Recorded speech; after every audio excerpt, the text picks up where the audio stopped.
দীর্ঘ করতে চাচ্ছি না, প্রশ্ন এসেছে কিছু। একজন ব্যক্তি বলেছেন যে 7 ব্যক্তি আর 7 পরিবার কখনো এক নয়, কাজেই বর্তমানে 7 ভাগের কোরবানি দেওয়া যাবে না। এই কথাটির ব্যাখ্যা শেখ দিয়েছেন যে রাসূল সাল্লাল্লাহু আলাইহি ওয়াসাল্লাম একটা গরুকে কয়টা ছাগলের সাথে তুলনা করেছেন? একটা ছাগল শুধু এক ব্যক্তির পক্ষ থেকেই জায়েজ, এক পরিবার পক্ষ থেকে জায়েজ না, তাই না? আপনারা একটু বোঝার চেষ্টা করেন।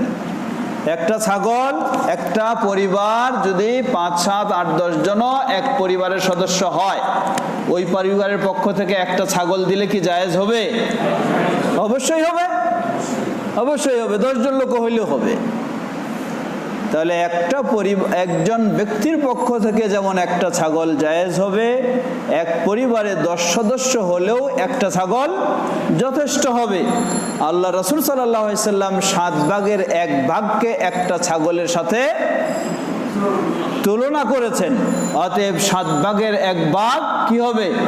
একজন ব্যক্তির পক্ষ থেকেও হবে, একটা পরিবারের পক্ষ থেকেও হবে, স্পষ্ট কথা।